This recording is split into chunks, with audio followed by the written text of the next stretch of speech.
Welcome to Norway Savings Bank's Safe Banking web series.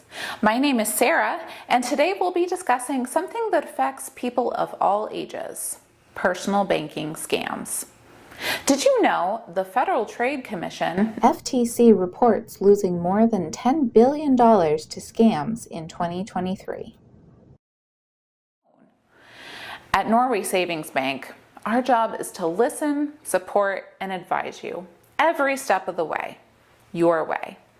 We're focused on being there for all of the moments where you need us, for the milestones, and for everything that happens in between. And personal banking scams, well, they're around us every day. During this 4-episode series, we will go over what a scam is, break down today's most commonly used scams, and we will explain how to defend yourself from scammers and their schemes.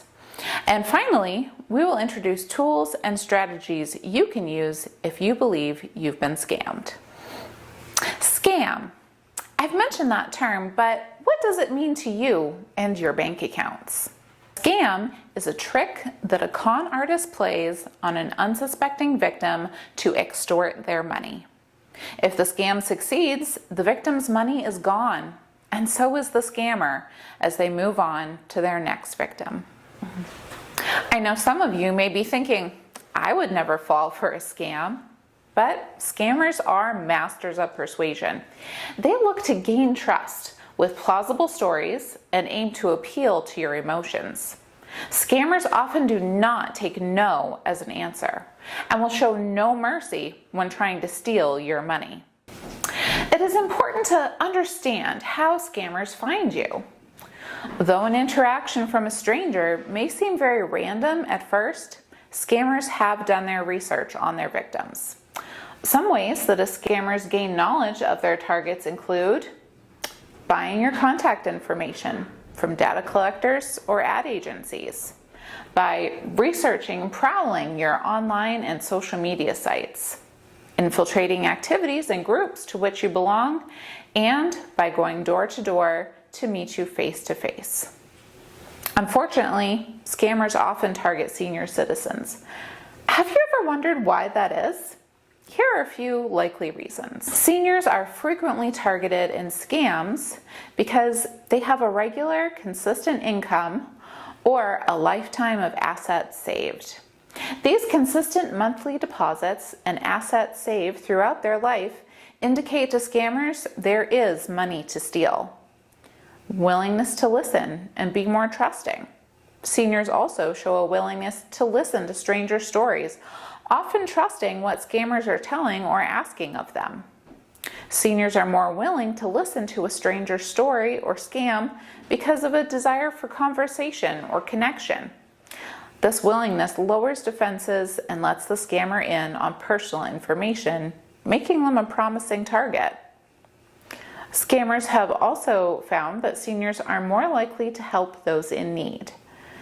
When trust is established, seniors show a desire to provide assistance to others. With this knowledge, scammers plead for help by creating urgent situations using intricate stories. Finally, being less internet and tech savvy than others leaves seniors more vulnerable to the increasing number of tactics scammers use. Those less educated in advancing technologies have a harder time defending themselves. Now that we are familiar with what a scammer is and why they may choose seniors as targets, let's take a quick look at how scammers could con someone into giving important personal information or even money. Hello? Oh, hi, Ellen. How lucky that you're home today. I just happen to have the most amazing investment tip.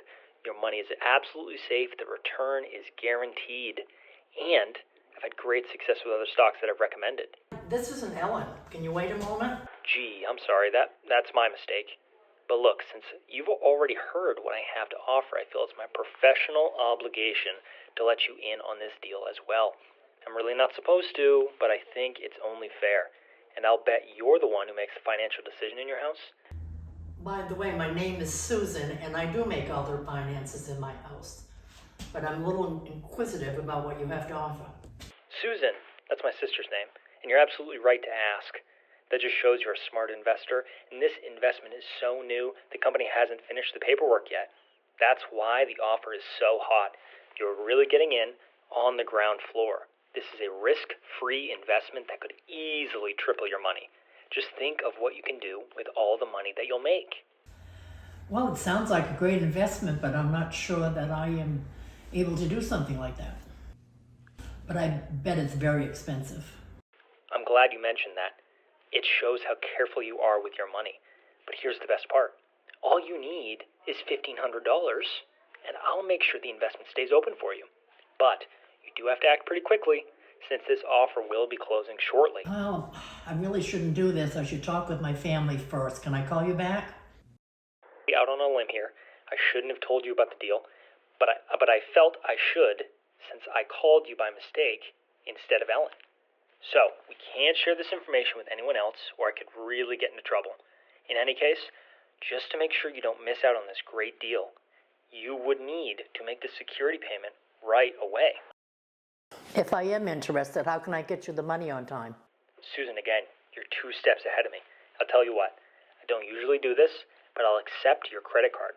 That way you don't have to worry about writing a check or going to the bank. Once I have the card number, I can put the security deposit down on your great investment. Okay, just give me a few minutes to get my credit card. Now, let's take some time to review what just happened between Susan and the anonymous caller. Feel free to write down your response for future reference.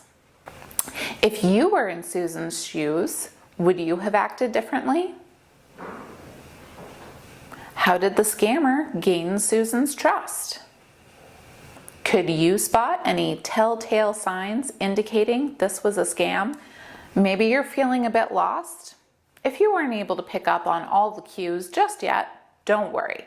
Scammers are well trained, and soon you will be too. As we come to the end of our first episode, let's take a look at some of the things we covered today. A scam is a trick a con artist plays on an unsuspecting victim to extort their money. Scammers can find you by buying your contact information from data collectors, researching your social media accounts, and by personally attending groups or activities you attend, or by simply going door to door. We also took a look at why senior citizens are often the target of a scammer. Research shows that seniors are more willing to listen and more trusting with strangers. They are also usually less tech savvy and less aware of today's common scams. In our next video, we're going to break down some of today's most common scams and how to notice their red flags. Stay tuned later in our series to learn how to build your defenses against scammers, and also what to do if you feel you have been scammed. Until then, please remember, as a Norway Savings Bank customer, if you or someone you know feels they have been scammed, they can speak with a professional by contacting our call center at 888-725-2207 or the FTC at 877-382-4357. Thank you all for watching.